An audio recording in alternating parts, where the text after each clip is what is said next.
Hello दोस्तों, मैं सुनाने जा रही हूँ हकीकत को बयां करती हुई कहानी my devil husband season 1। Abhimanyu और अधीरा ने दोनों ने दरवाजे की तरफ देखा। अभिमन्यु ने जाकर दरवाज़ा खोला तो सामने रियांश सिंघानिया खड़ा हुआ था। अभिमन्यु दूर हटकर खड़ा हुआ। रियांश, तुम यहाँ? रियांश, ओह सॉरी, तुम दोनों यहाँ हो? मैं कुछ पूछना चाह रहा था, अपने बालों में हाथ घुमाते हुए कहा। अभिमन्यु के चेहरे पर थोड़ा सा प्यार छलक रहा था। अधीरा का चेहरा शर्म से लाल था। रियांश बेरुखी से बोला, सॉरी गाइस, मैं शायद गलत वक्त पर आ गया। अभिमन्यु, अरे ऐसा कुछ नहीं है। आओ रियांश, बताओ क्या पूछना है। रियांश अधीरा की तरफ देखकर बोला, आज सच में मौसम बड़ा सुहाना है। दिल तो कहता है कि हम तीनों लंबी ट्रिप पर चलें। साथ में अधीरा जैसी कोई खूबसूरत हसीन बला हो तो दिन और भी अच्छा हो जाएगा। अभिमन्यु के चेहरे के हाव भाव बदल गए। ओके मिस्टर रियांश सिंघानिया, जल्दी ही आपकी लाइफ में कोई अच्छी लड़की आएगी। रियांश तिरछी मुस्कान देते हुए बोला, या ऑफ कोर्स। ओके, मैं पूछने आया था कि हम चौधरी हाउस कब चलेंगे। अभिमन्यु ने भौं सिकोड़ते हुए कहा, प्लीज़ रियांश, तुम सब कुछ तो जानते हो, फिर भी ये सवाल क्यों। रियांश तंज भरी मुस्कान देते हुए बोला, ओह सॉरी यार, दादी ने मुझे इनवाइट किया था। कुछ माता रानी की पूजा रखी है। शायद माता रानी का नाम सुनते ही अधीरा के चेहरे पर बड़ी सी मुस्कान आ गई। अरे वाह, ये तो बहुत अच्छी बात है वीर जी। अगर दादी ने माता रानी की पूजा रखी है तो आप लोगों को ज़रूर जाना चाहिए। अभिमन्यु चिढ़ते हुए बोला, प्लीज़ अधीरा, मुझे पूजा पाठ में बिल्कुल भी विश्वास नहीं है और मैं नहीं चाहता कि मैं अपनी लाइफ के रूल्स अनफॉलो करूं। दादी का मन है कि मैं पूजा में बैठूं तो मैं चौधरी हाउस ज़रूर जाऊंगा, लेकिन मेरे साथ तुम्हारे सिवा कोई और पूजा में बैठे यह मुझे बिल्कुल पसंद नहीं है। रियांश अधीरा की तरफ देखा। अधीरा की बड़ी बड़ी आंखों में खुशी की चमक दिखाई दे रही थी। वो उत्साहित होते हुए बोली, आप मुझे भी ले चलोगे वीर जी। अभिमन्यु अधीरा को चौंकते हुए देखा। नहीं, मैं नहीं चाहता कि मैं तुम्हें वहाँ ले जाकर परेशान करूं। मैं जानता हूँ तुम वहाँ जाओगी तो लोगों के ताने सुनने पड़ेंगे और वहाँ कुछ नहीं मिलेगा और तुम वहाँ तानों से तंग आ जाओगी। अधीरा का खिला हुआ चेहरा एक सेकंड में मुरझा गया। मायूसी के साथ बोली, कोई बात नहीं, आप हमारे तरफ से माता रानी को प्रसाद चढ़ा देना और हमारे लिए ले भी आना। बस हम उसी से खुश हो जाएंगे, लेकिन आप लोग पूजा में ज़रूर जाना। अभिमन्यु बात टालते हुए, ओके, डिनर का वक्त हो गया है तो हमें सबको डिनर कर लेना चाहिए। चल के डिनर करें।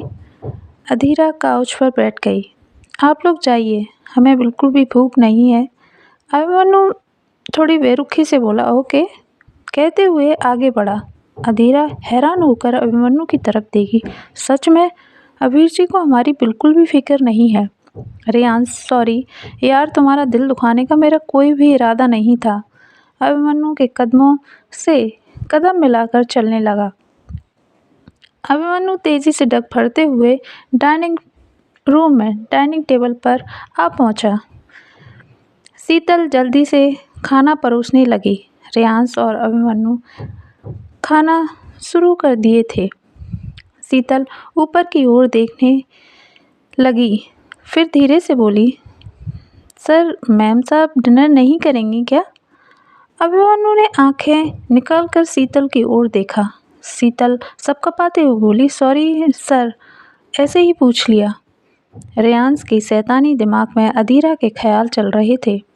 तभी रियांश का मोबाइल रिंग किया।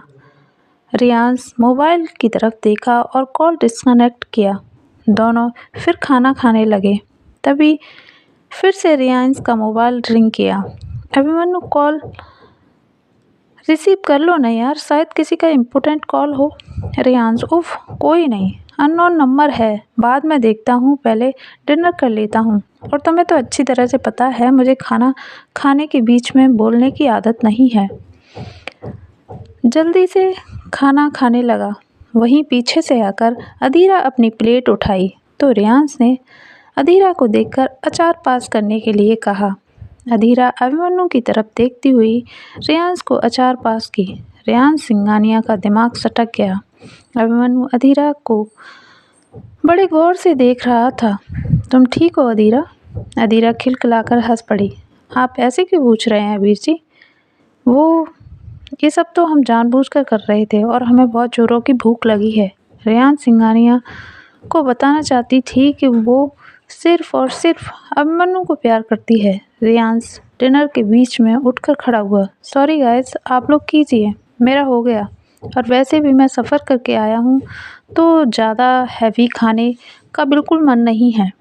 अभिमन्यु बहुत उचकाते हुए रियांश की ओर देखा। Are you okay? रियांश तिरछी नज़रों से अधीरा की तरफ देखते हुए बोला, या ऑफ कोर्स। रियांश जलकर खाक हो चुका था।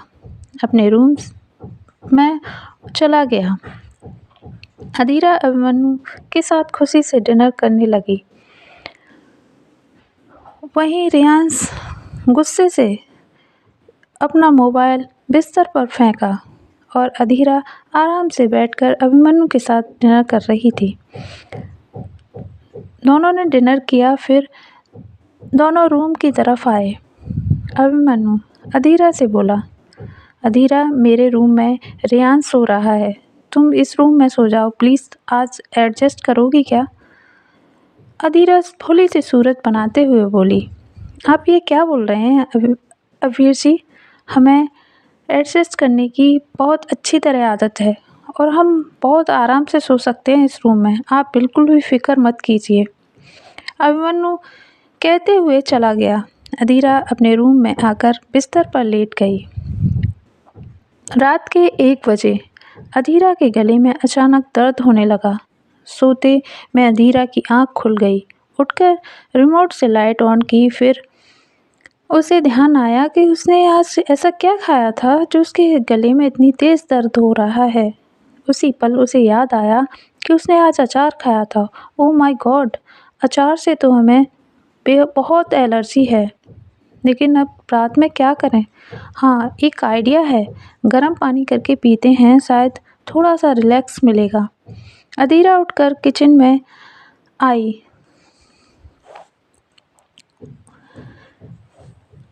फिर सब कपाते हुए गैस पर पानी गर्म करने के लिए रखी। उसी पल रियांश अपने मोबाइल पर चैट करने में लगा हुआ था। तभी उसने देखा कि अधीरा इतनी रात गए कहाँ गई। झट से लाइट ऑफ की और अधीरा के पीछे आकर देखा। अधीरा अपने लिए गैस पर पानी गर्म कर रही थी और साथ में गुनगुना रही थी। अभिमन्यु के साथ बिताए पलों को याद करके उसे खुशी हो रही थी। उसी पल पीछे से आकर रियांश ने अधीरा के कंधे पर हाथ रखा। अधीरा बिना देखे मुस्कुराते हुए बोली, उफ, मुझे पता था कि आपको नींद नहीं आएगी अवीर जी, लेकिन अच्छी बात है, मुझे अकेला रहने की आदत नहीं है और ये मौका तो मिला, वरना आप उस रियांश की परछाई पर। उसके घुंघराले बाल अधीरा को अवाक रह गई। पीछे मुड़कर देखी तो रियांश खड़ा हुआ था। अधीरा चीखते हुए बोली, तुम्हारी हिम्मत कैसे हुई मुझे छूने की? तुम खुद को समझते क्या हो रियांश सिंघानिया? रियांश 2 कदम अधीरा की तरफ बढ़ा। अधीरा चीखने लगी, don't touch me. Riyansh Singhania, मेरे पास मत आना। रियांश ने बड़ी होशियारी के साथ अधीरा का मुंह बंद कर लिया। चीखने की कोशिश भी मत करना अधीरा सिंघानिया, वरना ये हाल करूँगा तेरा कि पहचानने के लायक नहीं रहेगी तू। अधीरा की आंखों में मोटे मोटे आंसू बहने लगे। बड़ी बड़ी आंखों से रियांश सिंघानिया को देख रही थी। दीवार से सटकर खड़ी हुई रियांश ने उसके गाल पर खींच के तमाचा दिया। तो खुद को समझती क्या है? अभिमन्यु के सामने मेरी इंसल्ट कर रही थी। कोई होशियारी नहीं दिखाना। अधीरा रोते हुए बोली, तुम क्यों कर रहे हो मेरे साथ ये सब? आखिर मैंने तुम्हारा बिगाड़ा क्या है? तुम मुझे वो तो बताओ, मैं तुम्हें जानती तक नहीं। अधीरा की आंखों में बड़े बड़े आंसू बह रहे थे।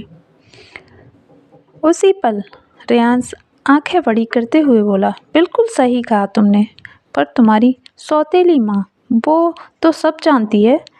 और मेरे साथ क्या किया उसने? प्यार का ढोंग किया मेरे साथ। अब अर्नब रायजादा के साथ उसकी चमची बनकर बैठी है। मेरा काम आसान करने के लिए सिर्फ तुम ही एक मोहरा हो जिसे मैं किसी भी हालत में नहीं छोड़ सकता। My sweet heart. अधीरा अपने दोनों हाथ जोड़कर बोली, प्लीज़ मुझे जाने दो। सब सामान इतिर बितिर हो गया था। रेयांश अधीरा के कान के पास आकर बोला, तुम बहुत खूबसूरत हो, बिल्कुल अपनी माँ की तरह। अधीरा घूरते हुए रेयांश को धक्का दी। अगर अबीर जी को पता चला तो वो तुम्हारी जान ले लेंगे। तुम्हें मरने से कोई भी नहीं बचा सकता रेयांश सिंघानिया। रेयांश मुस्कुराते हुए बोला, ओह सॉरी, मैं तो डर गया। फिर डेविल स्माइल दिया। अधीरा सबकपाते हुए अपने रूम की तरफ दौड़ी। खटर पटर हो रही थी। अभिमन्यु के कानों में पड़ी तो अभिमन्यु करवट बदलकर बेड की तरफ देखा जो कि खाली था। अभिमन्यु उठकर बैठा। रेयांश इतनी रात में बाहर क्या कर रहा है? अभिमन्यु रूम से बाहर आकर देखा तो अधीरा दौड़ती हुई अपने रूम की तरफ जा रही थी। उसके बाल बिखरे हुए थे, चेहरा लाल था, थोड़ी सी सब कपाई हुई थी। अभिमन्यु कुछ सोचता उससे पहले ही रेयांश दिखाई दिया, वो जो कि किचन से बाहर निकलकर खुशी से चहक रहा था। अभिमन्यु का दिमाग सटक गया। नहीं नहीं, ऐसा नहीं हो सकता। अधीरा क्यारा की तरह मुझे धोखा नहीं दे सकती। मुझे ज़रूर कोई गलतफहमी हुई है। मुझे अधीरा से बात करनी ही होगी। दिल में दर्द, आंखों में क्रोध भर गया। तेजी से डग भरते हुए सीढ़ियाँ उतरा। उसी पल रेयांश अभिमन्यु के सामने आकर टकराया। रेयांश जानबूझकर ऐसी स्माइल किया जैसे वो सच में अधीरा के साथ था। बिना कुछ बोले रूम की तरफ बढ़ गया। अभिमन्यु आकर अधीरा के रूम का दरवाज़ा नॉकआउट किया।